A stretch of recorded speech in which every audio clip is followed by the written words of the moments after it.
عموماً ہوتا کیا ہے، جس کے پاس مال آ جائے اس کو تو کسی چیز کی پرواہ نہیں ہوتی، وہ سب سمجھتا ہے یہ میرا خود کا کمایا ہوا ہے، یہ میری خود کی ہے۔ عام طور پر شکر جو ہے نعمت آنے کے بعد ہی ہوتا ہے، لیکن نعمت آنے کے بعد اکثر لوگ بھول جاتے ہیں۔ اللہ کو یاد کرنے اور دین کی طرف آنے کا وقت جو لوگوں نے مقرر کر رکھا ہے وہ بیماریوں کے وقت، آفتوں کے وقت، تکلیفوں کے وقت، خوشیوں کے وقت نعمتوں پر شکر کرنا۔ اس کے لیے قرآن میں اللہ نے فرمایا قلیل من عبادی الشکور، میرے بندوں میں شکر کرنے والے بہت کم ہیں، اللہ تعالیٰ نے خود ہی فرمایا۔ لیکن ایوب علیہ السلام اتنا سب کچھ ہونے کے باوجود شکر گزار بندے تھے، تو فرشتوں نے عرض کیا اے اللہ، یہ تیرا بندہ اتنی ساری نعمتیں تو دیا ہے تو وہ شکر کرتا ہی رہے گا۔ رب تبارک و تعالیٰ نے حکم فرمایا میں یہ ساری نعمتیں اس سے لے کر کے بھی دکھاتا ہوں۔ حضرت ایوب علیہ السلام، اب وہ آزمائش تھی، کیونکہ نبیوں کو اللہ تبارک و تعالیٰ نے جو آزمایا وہ عام انسانوں کی طرح نہیں ہے، اور نہ ہی ہم اس طرح کی آزمائش کو پار کر سکیں گے جو انبیاء کرام کے ساتھ ہوئی۔ ایوب علیہ السلام کے ساتھ جو معاملات ہوئے، اچانک آندھیاں چلی، ان کے پورے باغیچے جل گئے، ختم ہو گئے۔ آپ نے اس پر کوئی واویلا ماتم نہیں کیا، کہا اللہ تبارک و تعالیٰ کی نعمتیں تھی، ختم ہو گئی، وہ مالک پھر چاہے تو پھر عطا فرمائے گا۔ پھر کچھ بیماریاں ایسی آئیں کہ ان کے سارے جانور ہلاک ہو گئے۔ جانوروں کے بعد پھر آپ کی اولاد کے انتقال شروع ہو گئے۔ بعض میں ہے کہ روزانہ آپ کے کوئی نہ کوئی بیٹے کا انتقال ہوتا یا بیٹی کا، یا ایک ساتھ کئی بچوں کا انتقال ہونا شروع ہوا۔ آپ ہر انتقال پر الحمدللہ کہتے رب تبارک و تعالیٰ مجھے صبر کرنے والے بندوں میں رکھے کہ جو اس نے دیا تھا وہ اسی کے پاس چلی گئی چیزیں، اولاد وغیرہ ساری چیزیں، حتیٰ کہ آپ کے اوپر جو اب آخری آزمائش آئی وہ بیماری کی، آپ بیمار ہوئے، ایسے بیمار کے بخار زدہ۔ تفاسیر میں آپ کی شان میں تو کچھ الگ باتیں بھی آئی ہیں، جو من گھڑت باتیں کچھ لوگوں نے اس میں ملا دی ہیں، کچھ مقررین واعظین نے، کہ آپ کے جسم میں کیڑے پڑ گئے تھے معاذ اللہ رب العالمین۔ نبیوں کی شان میں ایسے جملے کہنا جائز نہیں ہے۔ اللہ تعالیٰ نے اپنے کسی بھی نبی کو ایسے عیب والی بیماری نہیں دی جس سے لوگ گھن کرتے ہوں، نفرت کرتے ہوں۔ ہاں بیمار تو ہوئے تھے، آپ کا جسم پک گیا تھا۔ تفسیر ابن کثیر کے حوالے سے موجود ہے کہ گوشت جھڑ جاتا تھا آپ کا، اگر آپ کھڑے ہوتے تو گوشت کٹ کر کے گر جاتا تھا، ہڈیاں جسم پر باقی رہ گئی تھیں، بستر پر سلاتے اور اٹھاتے تو چمڑی بستر پر لگی رہتی۔ ایسے حالتوں میں جبکہ آپ کی عمر مبارک 70 سال کی تھی، آپ کے خیش و اقارب رشتہ دار سب دور دور ہو گئے، اور سوائے آپ کی ایک خاص زوجہ محترمہ آپ کی بیوی کے کوئی نہیں رہتے۔ ان کا نام تفسیر میں الگ الگ ہے، ایک میں رحمہ بتایا گیا ہے، بی بی رحمت جس کو ہم کہتے ہیں، اور ایک میں افراہیم بتایا گیا ہے، اور وہ حضرت یوسف علیہ السلام کی اولاد میں سے تھیں۔ ان کی بیوی بڑی وفاشیار خاتون ہیں تاریخ میں، وہ نہیں چھوڑی اپنے شوہر کو۔ ہونا یہی چاہیے کہ ہم جو شادی کے بندھن میں بندھتے ہیں، خوشی اور غم دونوں کو ہم نے ایکسیپٹ کیا ہے، چاہے وہ مرد کی طرف سے ہو یا عورت کی طرف سے۔ عورت اگر بیمار ہو جائے تو مرد کو چاہیے کہ اس کی دیکھ بھال کرے اور اس کا علاج کرے اور اس کی تیمارداری کرے، نہ یہ کہ اس کو میکے میں چھوڑ کر کے اپنے عیش کرے۔ اور اسی طرح اگر شوہر اس طرح سے اچانک بیمار ہو جائے تو عورت جس طرح اس کے اچھے دنوں میں اس کے ساتھ تھی، اس کے کمائے ہوئے پیسوں سے کھاتی پیتی تھی، اب اگر اس کے اوپر مصیبت آئی ہے تب بھی ایک نیک اور با اخلاق عورت کی عادت یہ ہونی چاہیے کہ وہ اپنے مرد کے ساتھ کھڑی رہے، بیماریوں میں بھی صبر کرے۔ حضرت ایوب علیہ السلام کی بیوی قائم رہی، یہاں تک کہ تکلیف دیکھی نہیں جاتی تھی تو وہ آ کر کے کہنے لگی اے اللہ کے نبی ایوب علیہ السلام، آپ اللہ کے نبی ہیں، دعا کریں رب تعالیٰ کی بارگاہ میں کہ یہ سب ختم ہو جائے۔ حضرت ایوب علیہ السلام نے پہلے تو یہ کہا 70 سال اس نے مجھے صحت پر رکھا، کیا میں 70 سال بیماری پر صبر نہیں کر سکوں؟ یعنی اگر دیکھا جائے انصاف کا تقاضا یہ ہے کہ 70 سال اس نے خوب خوشیوں میں رکھا ہے، اب اگر مصیبت آئی ہے، سال 2 سال کی ہے، تو کیا اسی میں ساری چیزیں کہوں؟ مجھے حیا آتی ہے اللہ کی بارگاہ میں۔ حالانکہ صحت مانگنا کوئی حیا کی بات نہیں ہے، لیکن وہ انبیاء کا مقام ہے کہ وہ صبر کے مراحل سے گزر رہے تھے۔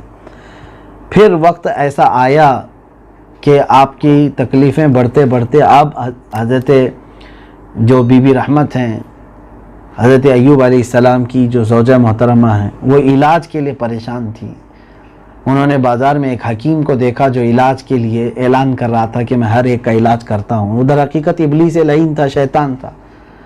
یہ اس کے پاس چلی گئیں، اپنے شوہر کی بیماری بتائی تو اس نے کہا میں علاج کر دوں گا، بس تیرے شوہر سے کہہ دے کہ ایک بار میرے لیے سجدہ کر دے صحیح ہو جانے کے بعد، صحیح ہونے کے بعد، یا یہ کہے کہ میں ہی شفا دینے والا ہوں۔ آپ آئیں، حضرت ایوب علیہ السلام سے کہا کہ آپ کا علاج ممکن ہے، ہو جائے گا ابھی علاج، آپ خوف نہ کریں۔ تو حضرت ایوب علیہ السلام نے کہا ہم معاوضہ اس کو کیسے دیں گے، اجرت کیسے دیں گے، ہمارے پاس کہاں ہے، ابھی مال وغیرہ کوئی چیز نہیں رہ گئی۔ تو انہوں نے کہا بیوی نے کہ آپ نہ گھبرائیں، وہ حکیم بڑے نیک ہیں، انہوں نے کچھ لینے سے منع کیا ہے، بس آپ جب صحیح ہو جائیں تو سجدہ کریں ان کے لیے۔ وہ اللہ کے نبی تھے، سمجھ گئے۔ آپ نے اسی وقت بستر پر ہی قسم کھا لی، کہا کہ اگر میں صحت مند ہو گیا تو 100 کوڑے تجھے ماروں گا، کہ تو ایک ابلیس لعین کے پاس گئی تھی، شیطان مردود کے پاس گئی تھی، وہ کوئی حکیم نہیں ہے، طبیب نہیں ہے۔ انہوں نے معافی طلب کی۔ یہ ہوتا ہے دین پر استقامت کا جذبہ، ایمان اس کو کہتے ہیں کہ ہم موت کے منہ میں بھی ہوں اور اگر شیطان ہمارے سامنے آ کر علاج کی بات کہے اور بدلے میں کہے کہ تو اپنے خدا اور رسول کو چھوڑ کر میری طرف آئے، تو سچا مومن اپنی جان دے دے گا لیکن اس کی عبادت نہیں کرے گا۔ ایمان کا تقاضا یہی ہے۔ یہاں اکثر دیکھنے کو یہ ملتا ہے، تھوڑا بچہ بیمار ہو گیا تو کسی پتھر کے پاس چلے گئے، جھاڑ کے پاس چلے گئے، اس کو تیل ڈالا، اس کو دھاگا باندھا۔ یہ تمام چیزیں میرے عزیزو، خدا وحدہ لا شریک کے علاوہ دوسرے مخلوقات کی طرف اس طرح حاجت کے لیے کہنا، یعنی ان کو خدا سمجھ کر کے، یہ شرک ہے۔ ہاں، اللہ کے محبوب بندے مدد ضرور کرتے ہیں، لیکن ان کا طریقہ الگ ہے کہ وہ اللہ کی اجازت سے کرتے ہیں۔ اب ہونا یہ چاہیے کہ ان ایام میں ہماری آزمائش چل رہی ہوتی ہے، شیطان کسی نہ کسی بھیس میں تمہارے پاس آتا ہے اور تمہارا ایمان لوٹنے کی کوشش کرتا ہے۔ ہو سکتا ہے بیماریوں میں تمہیں پیشاب پلا کر کے صحیح کرنے کی بات کرے کوئی آ کر کے، اور ہوا بھی ہے ایسے، اور تمہاری بیماری بظاہر ایسے لگے گی صحیح ہو گئی، تاکہ تمہارا یقین پختہ ہو جائے کہ پیشاب میں شفا ہے۔ ابلیس لعین تھوڑی دیر کے لیے اس بیماری پر پردہ ڈال کر کے تمہارا یقین ختم کرنا چاہتا ہے، ایمان سلب کرنا چاہتا ہے۔ ان اوقات میں ہمیشہ صبر ساتھ رہے، یہ یقین رہے کہ بیماری مجھے میرے رب کی طرف سے آئی ہے، شفا بھی میرے رب کی طرف سے آئی۔ حضرت ایوب علیہ السلام نے پھر آخر میں دعا کیا، جو دعا کا ذکر میں نے 17ویں پارے میں عرض کیا تھا، وَأَيُّوبَ إِذْ نَادَى رَبَّهُ أَنِّي مَسَّنِيَ الضُّرُّ وَأَنْتَ أَرْحَمُ الرَّاحِمِينَ۔ اور ایوب نے جب اپنے رب کو پکارا، اے میرے رب تکلیف مجھے پہنچی ہے اور تو سب سے زیادہ رحم کرنے والا، کیونکہ ان کی زبان بھی کٹ گئی تھی، زبان بھی کٹ گئی تھی، جس زبان سے آپ ذکر الہی کرتے تھے، اب اس میں دقت آئی تو اللہ تبارک و تعالیٰ نے فوراً آپ کی دعا قبول کی۔ فَاسْتَجَبْنَا لَهُ وَكَشَفْنَا مَا بِهِ مِن ضُرٍّ۔ اللہ فرماتا ہے ہم نے اس کی فوراً دعا قبول کی اور جو کچھ بھی تکلیف تھی انہیں وہ دور کیا۔ کس طرح سے؟ اللہ تعالیٰ نے فرمایا اپنا پیر زمین پر مارو، ارکض برجلک ھذا مغتسل بارد وشراب، یہ 23ویں پارے میں ہم نے تلاوت کیا ہے سورہ صاد میں۔ اللہ نے فرمایا اپنا پیر زمین پر مارو تو دیکھا کہ ایک چشمہ جاری ہو گیا ہے، صاف ستھرے پانی کا ایک چشمہ، اور آپ کو حکم ہوا کہ اس میں آپ غسل کر لیں۔ حضرت ایوب علیہ السلام کو اس پانی سے جیسی غسل کروایا گیا، فوراً آپ نے دیکھا کہ جسم پورا کا پورا صحت مند ہے، سلامت ہے، کوئی بیماری کے آثار تک نہیں۔ حتیٰ کہ ان کی بیوی جب قریب آئی تو وہ ڈر کر کے پیچھے چھپ گئی کہ کوئی اجنبی یہاں آیا ہوگا۔ حضرت ایوب علیہ السلام نے ان کو پکارا نام لے کر کے، تو گھبرانے لگی کہ کون اجنبی ہے۔ حضرت ایوب علیہ السلام نے کہا کیوں خوف کرتی ہے، میں تیرا شوہر ایوب ہوں۔ کہا بیماری کہاں ہے، جسم جیسا ہو چکا تھا ویسا نہیں ہے۔ تو حضرت ایوب علیہ السلام نے کہا یہ میرے شافی خدا کی قدرت ہے کہ چاہے جسم ٹکڑے ہو جائے، جب وہ شفا دینے پر آئے تو پہلے سے بہتر جسم عطا فرماتا ہے۔ اس کے بعد ایوب علیہ السلام کو یہ بھی حکم ہوا کہ آپ دوسرا پیر زمین پر ماریں۔ آپ نے دوسرا پیر زمین پر مارا۔ اب قرآن کہتا ہے وَوَهَبْنَا لَهُ أَهْلَهُ وَمِثْلَهُمْ مَعَهُمْ رَحْمَةً مِنَّا، ہم نے ان کی جتنی اولاد اور جتنا مال گیا تھا وہ سب کا سب انہیں واپس پھر سے لوٹا دیا۔ پھر ان کو اللہ تبارک و تعالیٰ نے وہ اولاد عطا کی، مال بھی، حتیٰ کہ وَمِثْلَهُمْ مَعَهُمْ رَحْمَةً مِّنْ عِنْدِنَا، اللہ فرماتا اتنا ہی ڈبل اور ہم نے اپنی رحمت سے انہیں عطا کیا۔ شکر کرنے کا صلہ یہی ہے، صبر کرنے والے کے ساتھ اللہ تبارک و تعالیٰ یہی سلوک فرماتا ہے کہ پہلے جو نعمتیں اس کے پاس تھی اس سے کئی گنا زیادہ اس کو پھر سے نعمتیں دی جاتی، بس اپنی یہ 50 گرام کی زبان کو روک لینا جو شکایتیں بہت کرتی ہے۔ دیکھتے نہیں آپ، ہم زندگی میں اگر کچھ بھی ہو جائے، آپ سے پوچھا جائے بخار، ہاں بخار ہے، وہ ہے، یہ ساری بیماریاں تو ہم پورے لوگوں کو بتاتے ہیں، لیکن جب ہم خوشحال ہوتے ہیں تو اس کا چرچا کیوں نہیں کرتے؟ خوشحال ہیں تو اس کا بھی تو چرچا ہونا چاہیے۔ اور قرآن کہہ رہا ہے وَأَمَّا بِنِعْمَةِ رَبِّكَ فَحَدِّثْ، تمہارے رب کی جو نعمتیں ہیں اس کا اظہار کرو۔ آپ اچھا پہنو اور کہو الحمدللہ مجھے میرے رب نے بہت اچھا رکھا ہے، میرے گھر میں آج بہت اچھا کھانا پکا ہے، اے اللہ تعالیٰ کا فضل ہے۔ اس کو غرور اور گھمنڈ نہیں کہتے، یہ اللہ تعالیٰ کی نعمتوں کا اظہار ہے۔ لوگوں کو بتاؤ کہ مجھے میرے مولا نے کبھی بھی کم نہیں رکھا۔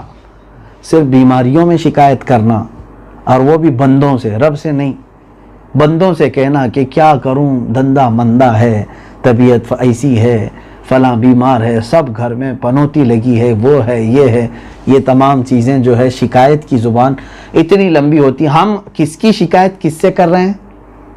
اللہ کی طرف سے آئی ہوئی ان مصیبتوں اور بیماریوں کی شکایت بندوں سے کر رہے ہیں جو ہم سے مصیبتیں دور کرنے کی طاقت بھی نہیں رکھتے۔